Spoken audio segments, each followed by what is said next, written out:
So, thank you for joining Liquid Margins 50, Transforming OER with AI and Social Annotation, a guide for educators. And as a reminder, this is actually coming after the OER week last week. So, we're really keeping the OER discovery and conversations going in this Liquid Margins episode. So, again, thank you so much for being here. Just some quick housekeeping. Um, so this for these liquid margins episodes, we do have chat mostly disabled. And that's just so that we can keep a track of the questions coming in and we know that we've responded. Sometimes it can be hard to toggle between as a host and presenter and chat because it happens kind of as a waterfall.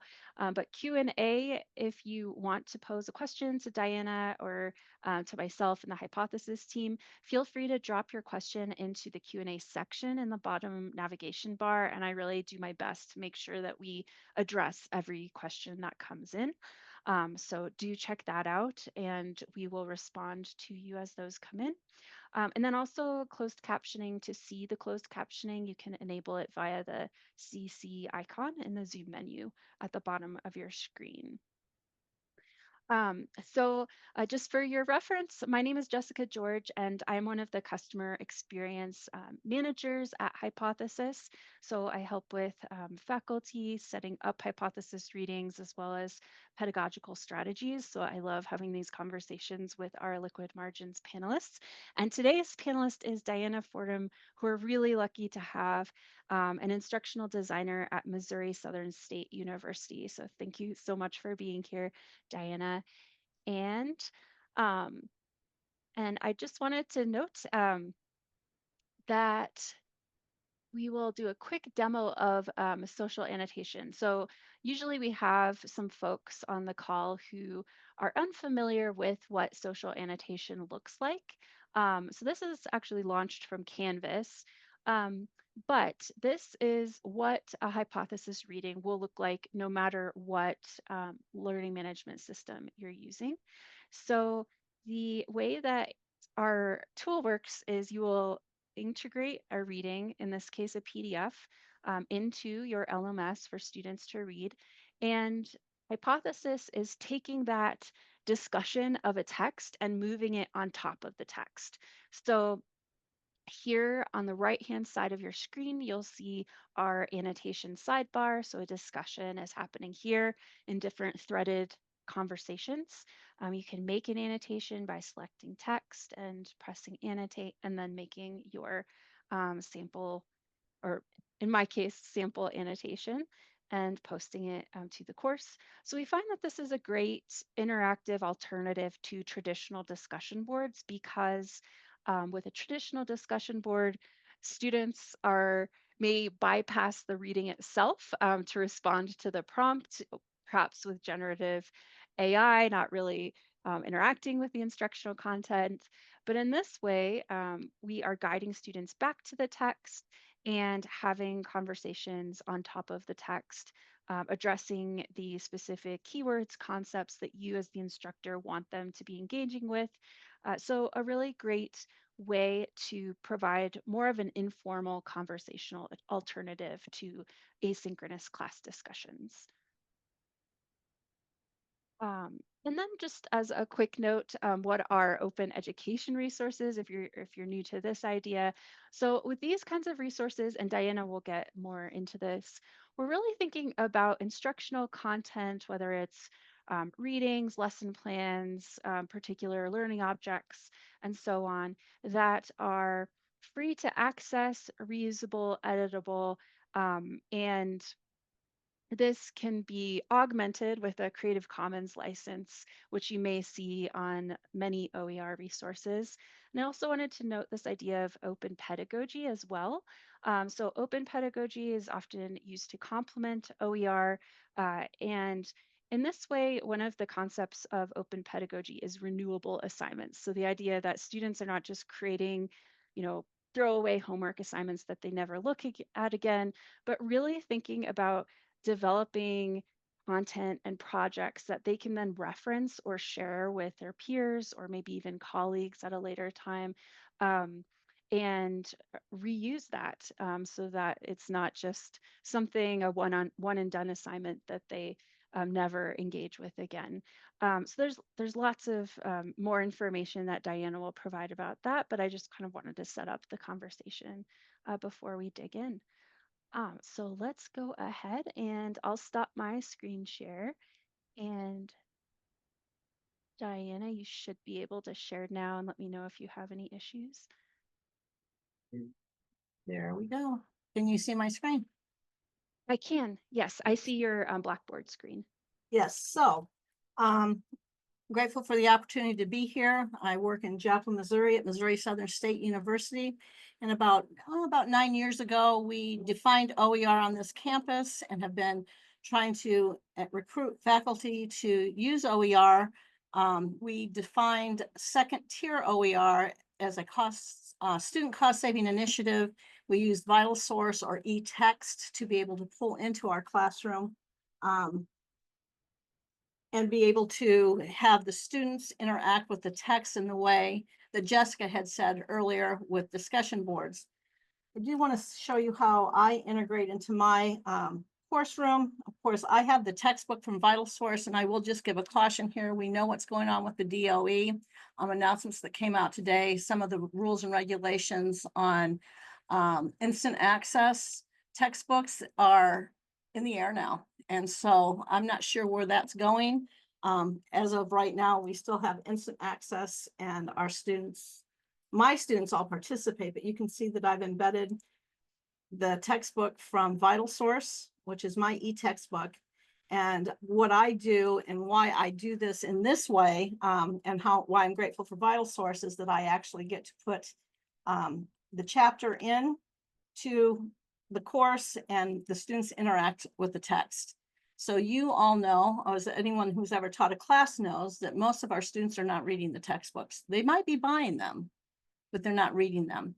And so what I've used Hypothesis for in Vital Source, which is our second tier OER, they have to interact every week 4 times with the text. And let me tell you what that does. Number one, it ensures that they're reading the text. Number two, it also prompts me to be able to go through each of my students, and I'll pick a student, and to see what they're saying. This one only did 2, but I am in the current week. But you know what they're saying about the text, and that is actually a springboard for my meeting with them in my next lecture. So it serves 2 ways. Number one, ensuring the students are in the text, and number 2, I know what they're getting out of the text. And sometimes it's been amazing, the things that have happened with these postings through Hypothesis that have led to very deep discussions on what something that the student has picked out of the text. So I'm grateful for the opportunity there. And so note that that is how I use it, even with OER as our second tier. But as a first tier, this week's reading assignment is a document that I created using AI. And if you have a pen and paper, I would note this AI tool called Notebook LM. And what I will do is I will take I'm teaching a Middle East class this semester. And what I did was I took my, my lecture for the week and I submitted it into this Notebook LM. It creates a wonderful document that I actually download and save as a PDF and then put back up into my course behind the Hypothesis link. So note that this way of using AI has been amazing. I am not an AI expert by any means, but I am an AI optimist. And I do know that AI and higher education is here to stay. So I have figured out several ways. This is my most profound way using AI most recently, is to be able to take these documents that I create, and then actually this for me, once I create my original document over here with the Arab-Israeli conflict, it gives me a study guide, it gives me key events and issues, it gives me a timeline. But more importantly, just so you know, I use that with Hypothesis. I'll use the document, but I also will create, using that same document, a podcast that will create everything that I'm learning in the class or the students are learning in the class. They'll have a 12-minute podcast. 2 people does not sound computer generated at all. I doubt that you could hear me if I turned it on, but I can conduct and direct that podcast. So not only do my students have the hypothesis they're interacting with, but with my podcast, they also have another avenue to interact with the text. And sometimes within the text behind hypothesis, I am asking these questions that come up during the podcast that I just created on Notebook LM. So when I go back to my course and I have this all integrated into my course, I can tell you what the students are saying back to me. The students are saying this is an engaging course. I engage with the material. And more importantly, like I said before, when we have our class meetings, and this is a totally online class, so I have a weekly Kaltura meeting with those students, and they are the ones that bring up the topics that they got out of their reading. And that wouldn't happen without using a annotated type tool. So students don't have to raise their hand in my Kaltura class. I already know what their questions are because they've commented on them in the course. The briefing documents and the documents that you can put in PDFs. I did want to show you one more. Don't think I do have it here.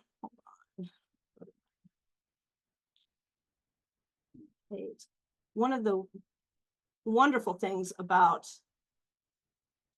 hypothesis as well is that I can take a video from YouTube and it will take the transcription of the video. This is a 17-minute video, I believe, that they really do need to have the concepts of this video, and they are annotating the transcript. And again, it is amazing what I am getting from the student. This is a current week. So I'm getting feedback from the students and talking points when we do meet. This is a hybrid course, so I do meet with them once a week, and it is amazing what they are writing back. I use this as a writing intensive type tool in my course because they are writing. They're writing on several things, but this is also a way that I can judge their writing and get familiar with their writing styles in the class for their major papers. Are there any questions so far about what we talked about with Notebook LM? There are 2 questions, and I'll Yes. share them both. So the first one is addressing Notebook LM. Is the copyright of journal articles protected when you're uploading into Notebook LM? I don't think you are uploading your own generated work, correct? I am.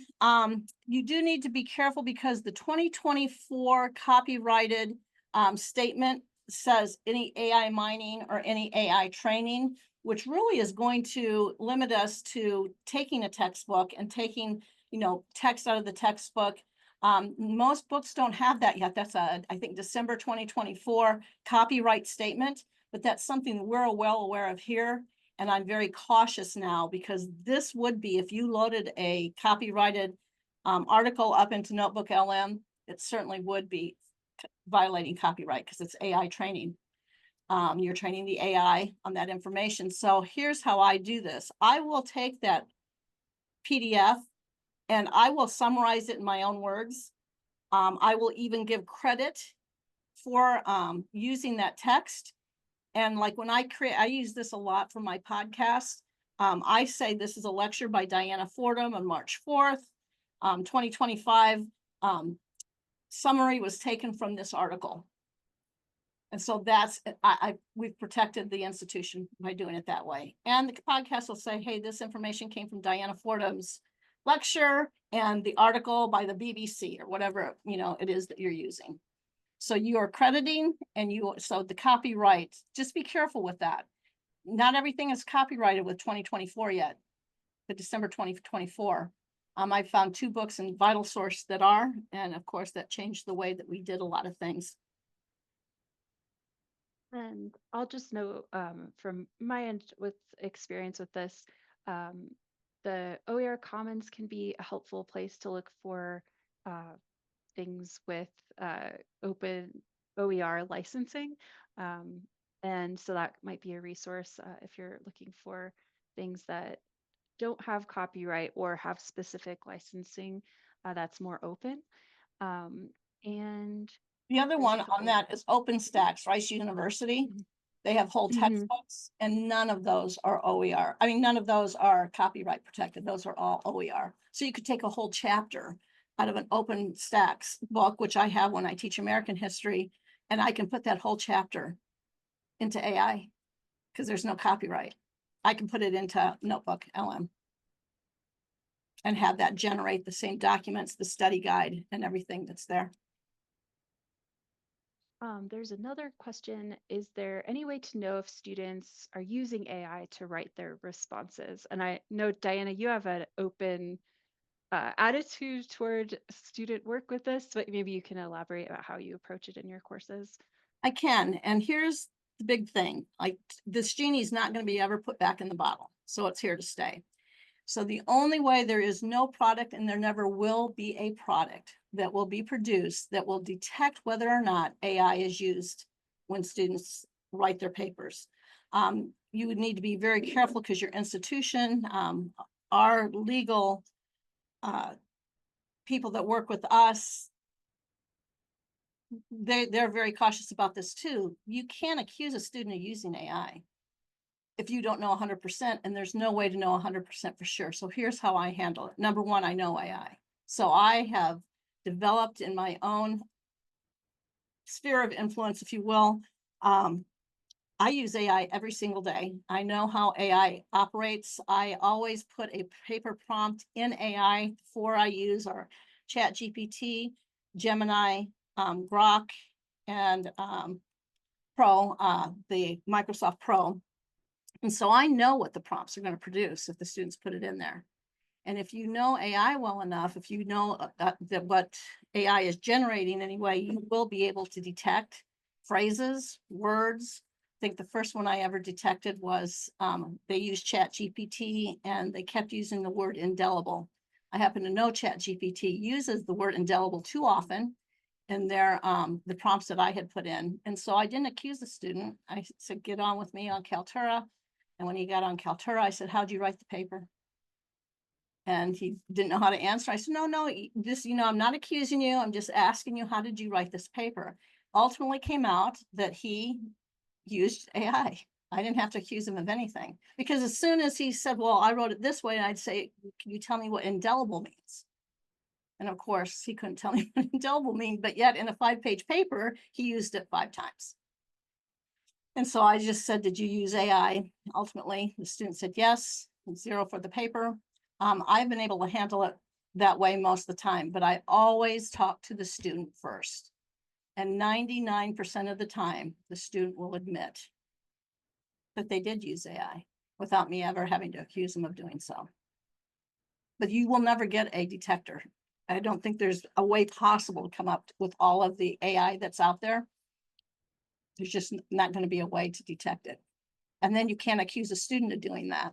Think at Austin, Texas, University of Texas, Austin, several years ago, right? Well, it would have been 2023. Some professor put 15 essays that were written in 2007, and it came back, all of them used AI to generate it. AI wasn't around then. So you see the problem we have with that. So be really careful. And create authentic assessments. I create things that students have to, if they use AI, they have to tell me they used AI. There's no hit on that. You just tell me how you used it, cite it correctly, because all formatting guidelines now tell you how to cite AI. Just graded papers this morning, probably 4 out of 10 used AI, and they told me at the bottom, I used AI to do this, this, this, and this, went up to the paper, and sure enough, they cited it correctly. Thanks for Any other that. I questions? I have one that I'll save for our discussion. And then I have one in the Q&A, which we can either save if you want to keep going, or if you want me to share now, I can share You now. can share it now and we can get a Okay. discussion. Just for This was in reference to the vital source that you showed at the very beginning. Mhm. I don't think that was an OER text, just to clarify for the audience. It was more you showing how you use vital source. Yeah, vital Um, source. Yep. mhm. And so just for the reference for the audience here, that would not be an example of OER. And the question is, are you paying a flat rate for all students to access it in your course? Um, Diana, you have an institutional uh, subscription, correct? So For um, hypothesis, correct. for hypothesis and then the vital source, how do students access ebooks at your institution? Are they paying a single payment or is there some sort of inclusive access It's an inclusive option for them? access. When we defined OER in this institution, I told you our second tier included vital source because it is a cost saving initiative, student cost saving initiative. Each student, of course, is assigned that. That's where I was talking about with the DOE, what's ever happening today.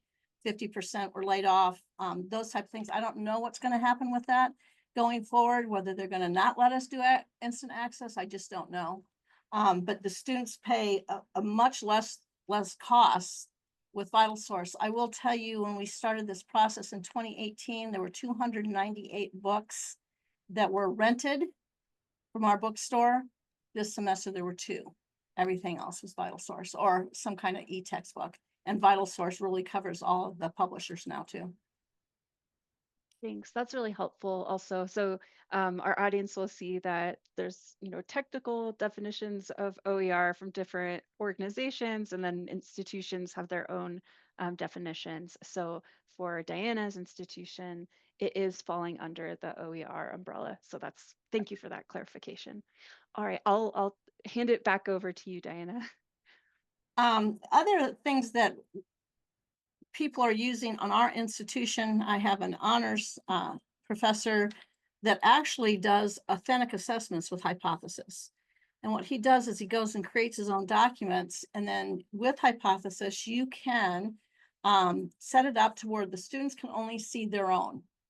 So when they respond, I just set it up in groups, individual groups. So when they respond to his text as an assessment, they're only responding real time because they haven't seen the text ahead of time. And then they can answer his questions. It's a literature class based on the text. And there you can't use AI to do that. It's AI resistant as well because we have it behind some detection for people leaving the space to go and create your own text on AI.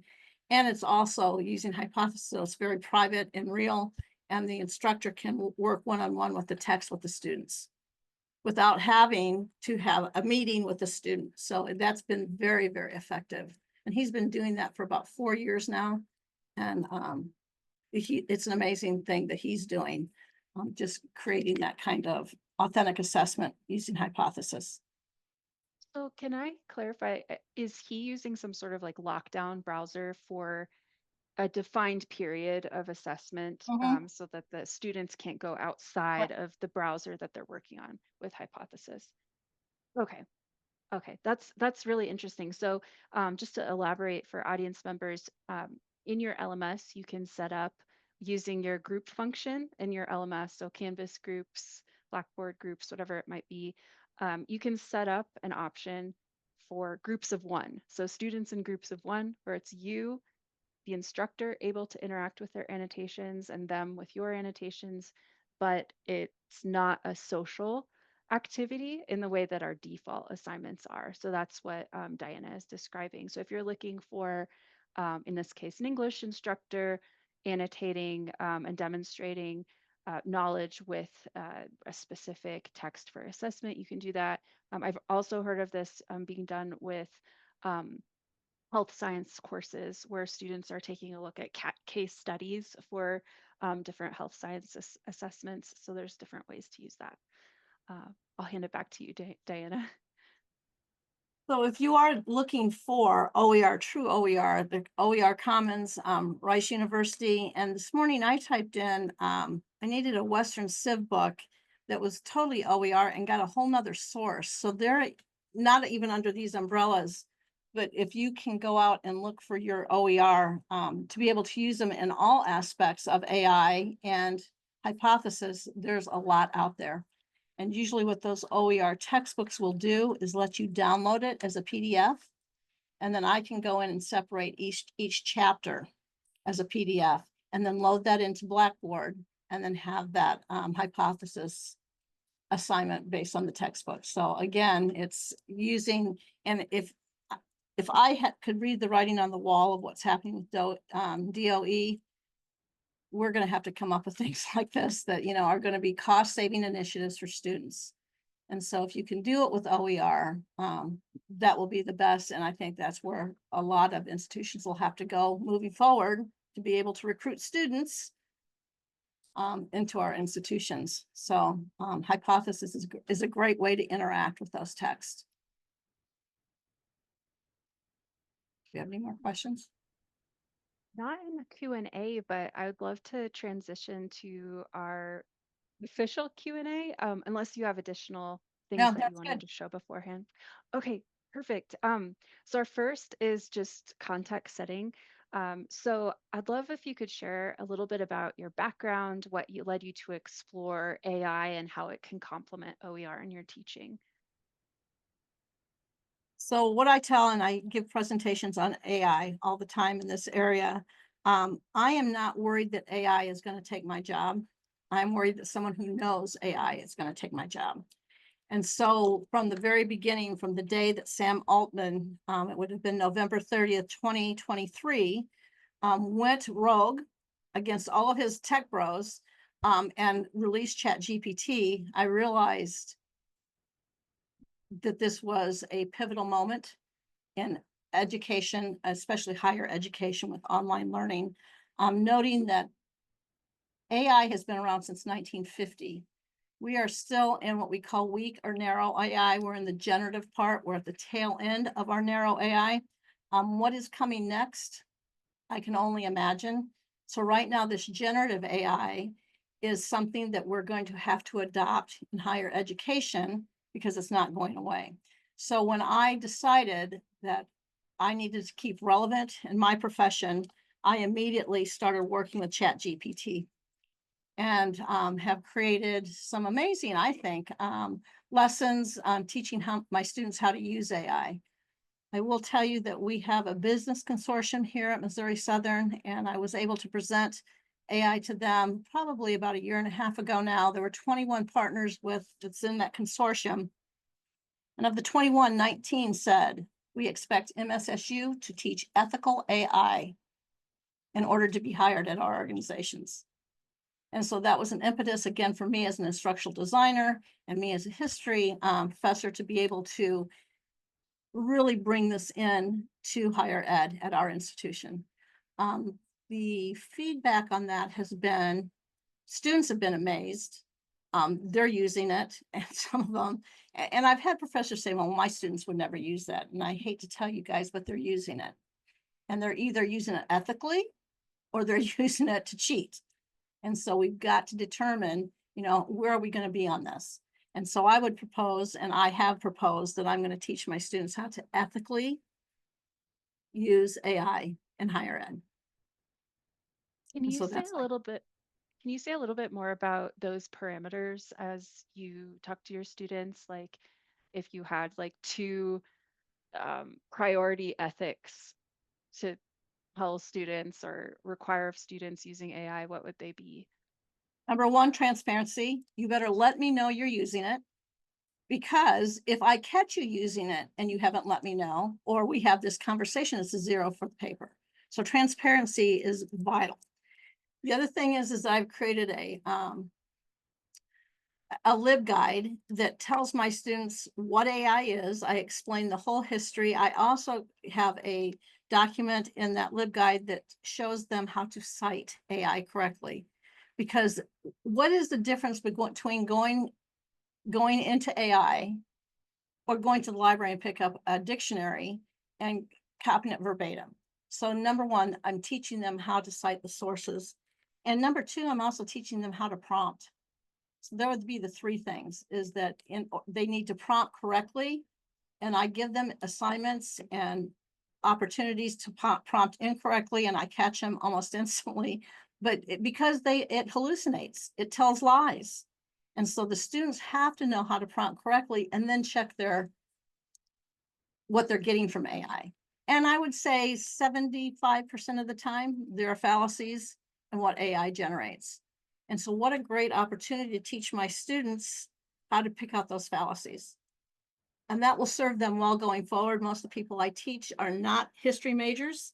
They are taking it because they have to. And so I'm teaching them overall, and I teach them prompt science within AI as well. Thanks for that. I'm gonna flip the question because I'm interested. And you got into this a little bit when you were demonstrating the notebook LM.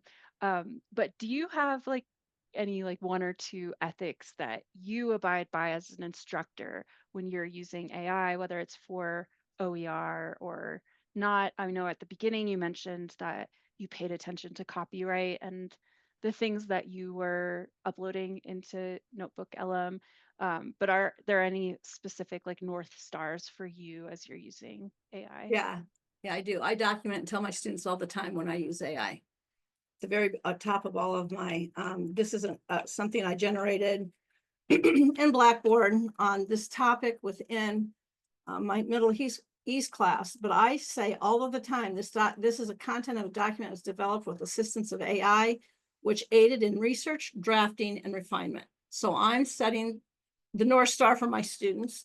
I also, with this deep dive, which is my podcast, always say this is generated by AI based on forum provided sources and instructions.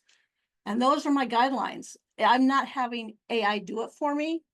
I'm telling AI what to do for me to be able to generate this interactive content within Blackboard and within my course. Does that make sense? Yeah, that's really helpful. And I meant to ask this earlier, but are you finding students responding to the podcast? Do they like it, this They podcast love it. generation? Because this one, so this is interesting. So this is based off of, and I got the permission to do this, but this is a Middle East book from the side of Islam scholars. And it's pretty intense and rich. And so I take part of it, I summarize it, and then I create a podcast for them based on that book, based on my reading of that book and what and I give them the options. You can read both, or you can do both. You can read and listen. You can read and not listen, or you can listen and not read. And I let them listen and not read because I wanted to see the level of engagement, number one, which I can tell, and number two, how well they did on their exam. And I ask them all the time, so what do you think about the podcast this week? They're involved. One student just last week said, I listened to it 4 times. I can promise you they're not going back to that textbook and reading it 4 times. And so one of them says, I listen to it while I work out. I listen to it when I drive to school. So I win because I'm engaging them in the content when they're working out, when they're driving to school. They're not reading their book then. And they're not reading my content then because hopefully they don't have their Blackboard up when they're driving or working out. So this is a great way. And my students, I'd say 100% positive feedback. Now, let me also tell you, your students have access to Notebook LM. And they could, although I have a warning in my class now, do not use this textbook to upload into AM because that is AI mining and it goes against copyright. But they can put their notes up and create study guides out of it. They can put their own notes and create a podcast out of it. And some of my students are doing that. Most of them are not. There are some that are. Thanks for that. And I am going to tag on another question to that. And that we do have a question first. I share this one. Someone would like to know if you would be willing to share that LibGuide, and I can take that offline if you'd No, like. I'll share that with anyone. I'll show you what it looks like. I have it in all of my classes, A Student's Guide to Artificial Intelligence, and I will give you, I will put it in there is the chat. And there you go. You can use it however you want. Thank you so much, Diana, and I will put that into every one area. So let me bring that up here. And can I just say one thing about what we have done at Missouri Southern for we do not have a policy against using AI because we use our academic integrity policy as the leverage for that. But we do require faculty have one of three statements in their syllabus. I happen to be an open use. That's option one, which at the very bottom, if you use it, you have to tell me how you used it, bullet point how you used it. Number two is a moderate use, and there are standards for them here. And then the third one is absolutely no use, prohibited use. And that results in a 0. So how we handle AI policy on this campus is really through our statement using the academic integrity policy as the leverage. Does that make sense? Thanks for that. That's really helpful. So the institution seems you have to make a decision, but it can be one of these several different Right. decisions and approaches. And we are And that still, we're at the level of trying to pull faculty in to pick one. Hopefully we're making progress on that. That is also in the, if you're interested in what policies or what statements we use, it's also in that LibGuide under suggestions for students. And that's part of my syllabus, and you can see it here. So, but it teaches you how to use, I do need to update to Grok, but it teaches you how to use and sign on for all of these major AI platforms. Because I have found that students and faculty have said, you're talking at us about AI, but you're not telling us how to even get on to AI. I can't tell you how many faculty have come back and said, I don't even know how to get onto a platform. So that's all here as well. And I will update it to Grok. And if anyone doesn't know what Grok is, that's Elon Musk's new AI platform. Yeah, it's Elon Musk's new, and it's actually, you can ask negative things about Elon Musk and it'll answer, whereas the other ones won't, but his own will answer negative about himself. So interesting. Thanks for sharing those resources, and just everyone who's watching, feel free to check out through chat, not the Q&A. I've dropped that LibGuide into there. I will transition into some more questions specifically about OER and social annotation. So Diana, you've given examples of Vital Source, which is considered a kind or tier of OER at your institution. You're using that to pull students in. They make annotations over the text. And also OER documents that you're generating, whether it's files or um, videos, etc., having students annotate over those. So aside from like the file type, I was curious about how you encourage student collaboration, critical thinking, and rich discussion and annotation. This is a question that I receive from faculty is, I've tried out annotation, it's working, but I'd love to see my students doing more with it. Are there specific guidelines and instructions that you give to students to ensure that those discussions are rich and are doing what they need to do for your instruction? Yeah, I do that part way only because we have another platform and ours that really do exactly what you just said. But when I have them annotate on each other's, I have a hard time grading all of that because of everything else that I do. And so I have what I call an ethic guideline that you can't violate my ethics standards. And I do check for that. I've never had anyone violate it because what happens when you do, so that would be the only thing I do when I am having them annotate on each other's, is that the ethics have to be followed. And the guidelines that I've set, and that is, of course, no profanity, no, that type of thing. So those are the only guidelines I've set on that. So it sounds like you use social annotation as kind of like a first pass, first tier of engagement with the instructional content before moving into these deeper discussions that might relate more specifically to projects or writing assignments and so on. So it's kind of like that used as to complement the first pass of the material. Does that sound right to you? That does, and it does bring up another question that you asked earlier about using like a journal article and my notebook LM. You could use that behind your LMS, and behind hypothesis, you can use journal articles, which actually would sometimes create more interactions with my students, because we're copyright Teach Act of 2002 and fair use allows us to use those for the copyright, that you're fine with doing that. So if it's a really in-depth article that I might be using a journal, that's when I would use it, because I'm copyright protected with behind my password within Blackboard. And so that does warrant a little bit more interaction between the students. Perfect. And just to elaborate on that for any participants who might need clarification, you can download PDFs from your um, library database, EBSCO, and have students annotate over those more scholarly type articles. And those can be fairly dense, or students might be new to that kind of genre. So that can be a helpful use of social annotation. And we also have our JSTOR integration. If you are not wanting to manage a million JSTOR files, you can use the JSTOR stable link with the tool now, and have students annotate JSTOR text, some of which are actually open access as well, just to give a little OER nod to JSTOR. Um, Perfect.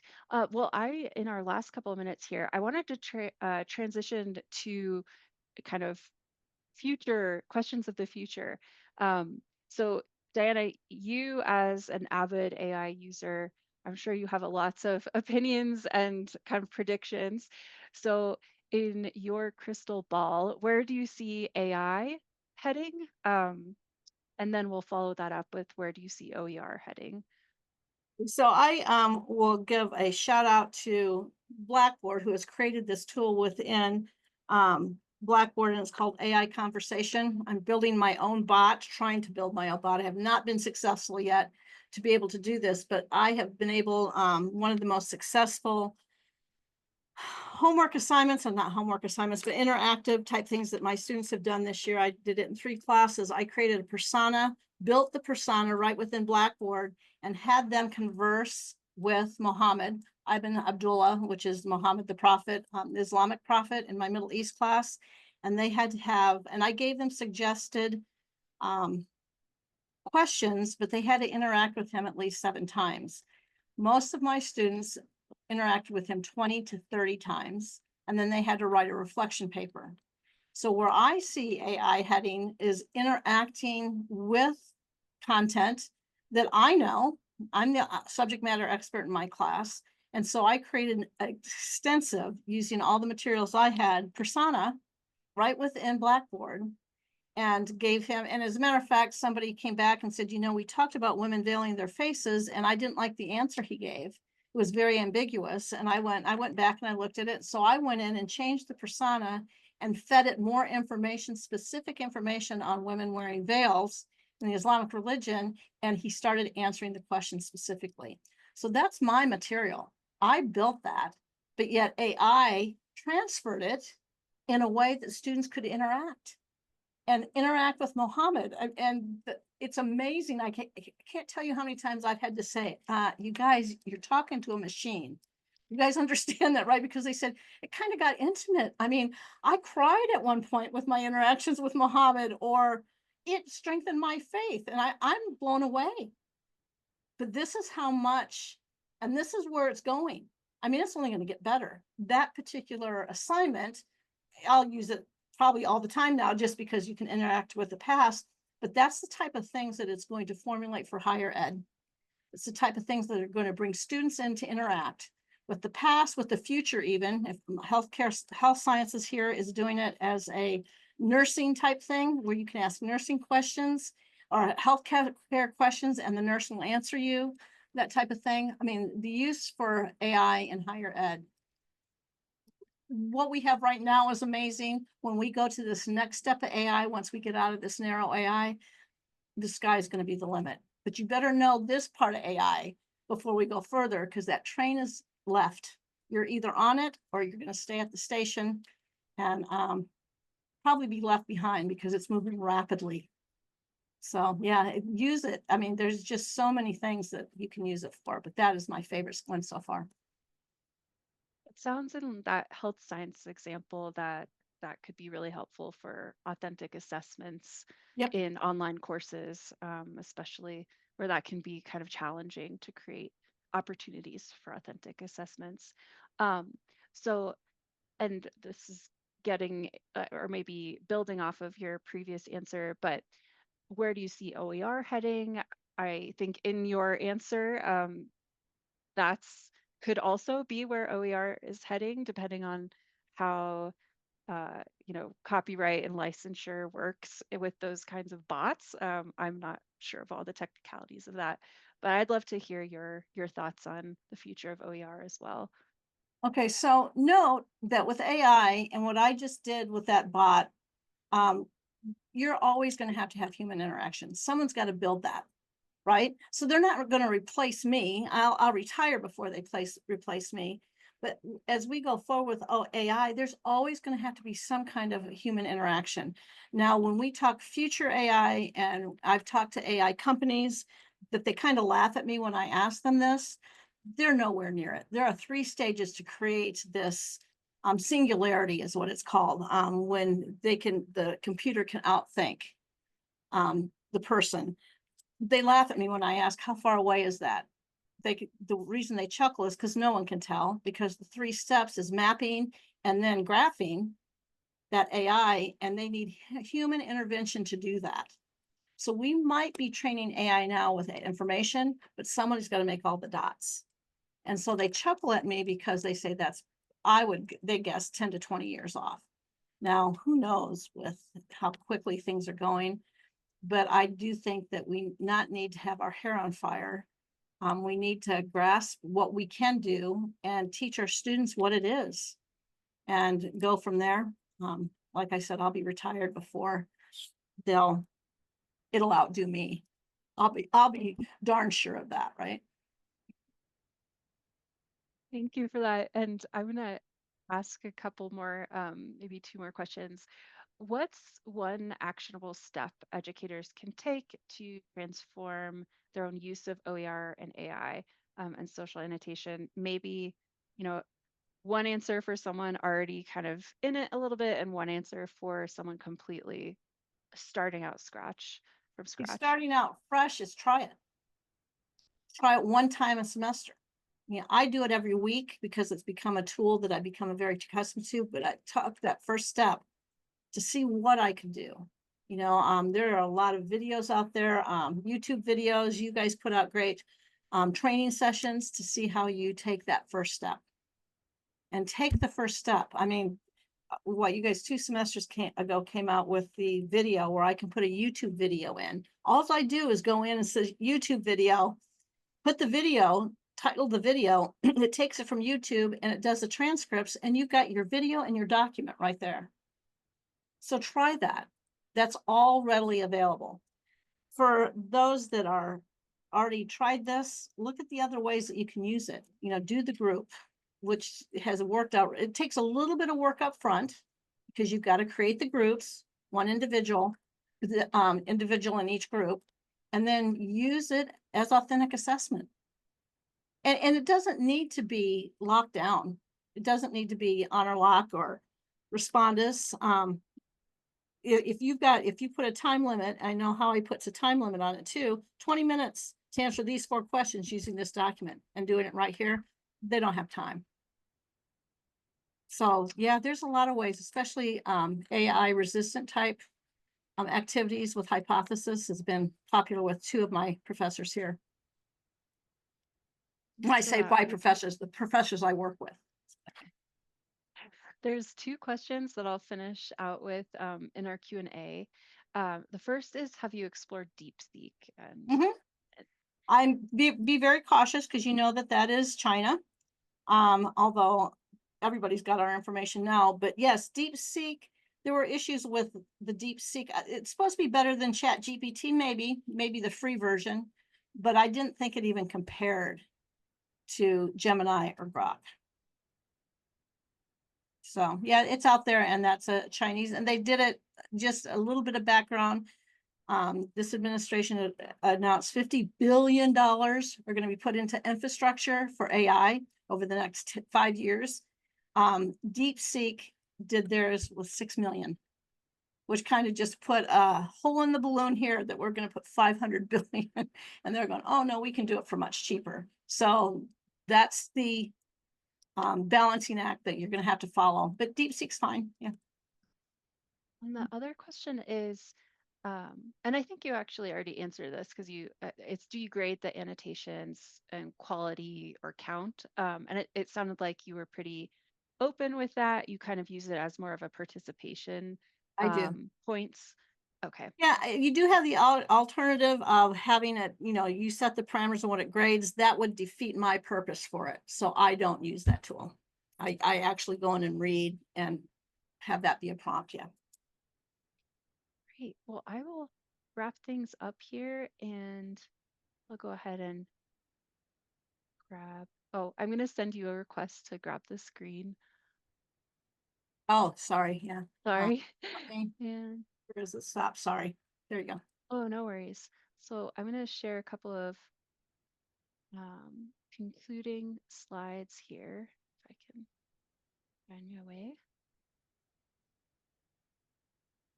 All right.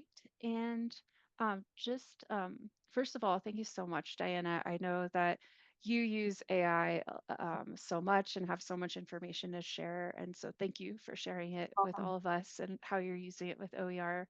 Um, so helpful. Just for those of you who are on the call, we do have free partner workshops happening throughout March and April, and we'll actually be extending this OER discussion tomorrow in our partner workshop on social annotation and OER. So if you're looking for more ideas, I will actually be hosting that one, so feel free to join.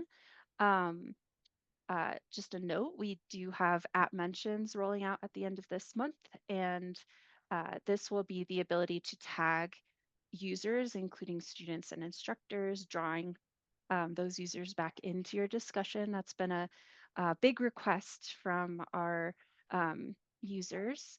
And then also we have our Annotate Ed 2025 coming up in early April. So this is completely free. We'd love to have you.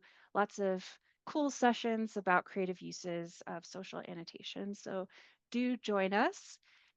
And also, if you're interested in Hypothesis and don't have a subscription currently, we have different pricing options with different features for those pricing options. So feel free to reach out to education@hypothesis.is for more information about that.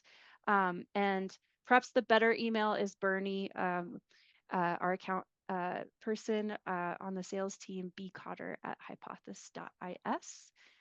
And thank you so much, everyone, for being here. And